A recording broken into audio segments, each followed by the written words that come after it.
నమస్కారం. జై శ్రీ విఘ్నేశ్వర గురుదక్షిణామూర్తి. రాజశేఖర్ వేద జ్యోతిష్యానికి స్వాగతం. ఈరోజు మనం వృశ్చిక రాశి సెప్టెంబర్ నెల మాస ఫలితం ఏ విధంగా ఉందో తెలుసుకుందాం. వృశ్చిక రాశి అనేప్పటికీ మనకి విశాఖ 4వ పాదం, అనురాధ 4 పాదాలు, జ్యేష్ఠ 4 పాదాలు కలిస్తే వృశ్చిక రాశి అవ్వటం జరుగుతుంది. వృశ్చిక రాశి వారికి గ్రహస్థితి కొంత అనుకూలంగా కనబడుతూ ఉంది. అదేవిధంగా రవి బుధుల యొక్క అనుగ్రహంతో కొంచెం ముందడుగు వేయటానికి ఫైనాన్షియల్గా డెవలప్మెంట్, అది రాజకీయ పరంగా రాజకీయ నాయకులకి వాళ్ళకి కూడా మంచి సాహసోపేతమైనటువంటి నిర్ణయాలు అవి తీసుకోవడం అన్నీ కూడా బాగున్నాయి. కాకపోతే ఎక్కడా కూడా లేజీనెస్ కానీ వర్క్ పోస్ట్పోన్మెంట్ ఇట్లాంటి విషయాల్లో కొంచెం జాగ్రత్త వహించండి.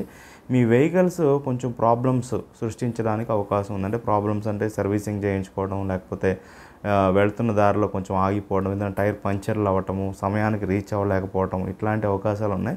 కానీ దైవబలం అనేటటువంటిది చాలా బాగా కనబడుతూ ఉంది. సో కొంచెం అన్ఎక్స్పెక్టెడ్ ఎక్స్పెండిచర్ అది కూడా కనబడుతున్నప్పటికీ కూడా ఓవరాల్గా బాగానే ఉంది. కానీ ఇప్పటి నుంచి డబ్బులు ఫైనాన్షియల్ మ్యాటర్స్ కానీ, లేకపోతే షేర్ ట్రేడర్స్ కానీ, వ్యవసాయదారులు కానీ, లేకపోతే విద్యార్థులు కానీ కొంచెం జాగ్రత్తలు అవి పాటించి ఎక్కువ ఓవర్ కాన్ఫిడెన్స్తో కాకుండా ముందడుగు వేయాల్సినటువంటి అవసరం ఉంది. ఆరోగ్యం పట్ల అశ్రద్ధ అసలు వద్దు. సమయానికి భోజనం అది చేయండి. కొంతమందికి మాత్రం కొంత అయిష్టమైనటువంటి ప్రదేశాలలో పనిచేయాల్సి రావాల్సి వస్తుంది. కొంచెం వర్క్ ప్రెషర్, వర్క్ లోడ్ ఎక్కువ అవటం జరుగుతుంది. అదేవిధంగా ఏదో టెక్నికల్ ప్రాబ్లం వల్ల కొంతమందికి శాలరీ కూడా రాకపోవచ్చు. మళ్ళీ కొంచెం ఏదో రిక్వెస్ట్ అది పెట్టిన తర్వాత ఒక 2 వీక్స్కి ఇలా రావడానికి కూడా అవకాశం ఉంది. శారీరక శ్రమ అది కూడా గోచరిస్తూ ఉంది. సో ముఖ్యంగా వృశ్చిక రాశి వాళ్ళు కోపం అది పెరగడానికి అవకాశం ఉంది. కొంచెం ఆ పరంగా కొంచెం జాగ్రత్తలు. మిమ్మల్ని మీరు సెల్ఫ్గా మెడిటేట్ చేసుకోవటం, నాకు కోపం రాదు, నేను చాలా ప్రశాంతంగా ఉన్నాను, I will take very good decisions, నేను ఎప్పుడైతే ట్రబుల్లో ఉంటానో అప్పుడు నా యొక్క బెస్ట్ అవుట్కమ్ అనేటువంటి బయటకు వస్తుంది అనేటువంటి పాజిటివ్ నోట్తో ఉండడానికి ప్రయత్నం చేయండి. దాంతోపాటుగా ముఖ్యంగా గోశాలలో కొంత సమయం స్పెండ్ చేయండి. గోశాలలో విష్ణు సహస్రనామం కానీ, లేకపోతే ఏదైనా మీకు వచ్చినటువంటి మంత్రాన్ని మననం చేయండి. లేదా చాలా సింపుల్గా శ్రీమాత్రే నమః అనుకుంటూ ఉండండి. చాలా మంచి ఫలితాలు కలుగుతాయి. ఆ గోమూత్రం అనేటటువంటి దొరికితే తీసుకొచ్చి మీ ఇంట్లో కూడా అన్ని మూలలా చల్లుకోవడం, శుద్ధి చేసుకోవటం కూడా చాలా మంచి ఫలితాలు అవి కనబడుతున్నాయి. కొంచెం నరదృష్టి అది పెరగడానికి అవకాశం ఉంది. కొంచెం నెగిటివ్ థాట్స్, నెగిటివ్ ఆలోచనలతో కూడా కొంత ఉండడం, లేకపోతే హాస్పిటల్ సందర్శనము, భార్య యొక్క ఆరోగ్యం కొంత ఆందోళనకరంగా ఉండటం, అదేవిధంగా కొంత వాహన ప్రమాదాలు ఇట్లాంటివి కనబడుతున్నాయి.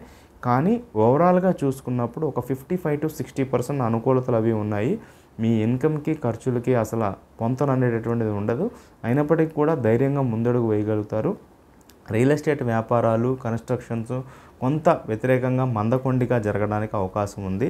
సో కొంచెం మీరు కన్స్ట్రక్షన్ చేయించే బిల్డర్తో మీకు కూడా కొంచెం అభిప్రాయ భేదాలు, ఈ యొక్క ఫైనాన్షియల్ మ్యాటర్స్లో ఇబ్బందులు అవి కలగడానికి కూడా అవకాశాలు అవి కనబడుతున్నాయి.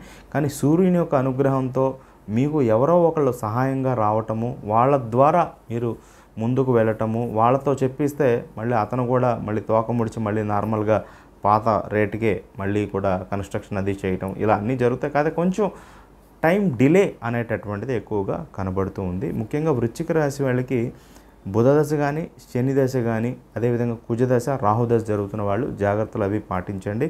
ప్రతికూల తేదీలు కనుక చూస్తే 2వ తారీఖు, 25, 26 తారీఖు అని చెప్పవచ్చు. ముఖ్యంగా మీ దగ్గరలో ఉన్నటువంటి దత్తక్షేత్రాన్ని సందర్శన చేయండి. అత్యున్నతమైనటువంటి పాజిటివ్ ఫలితాలు పొందండి. జయం.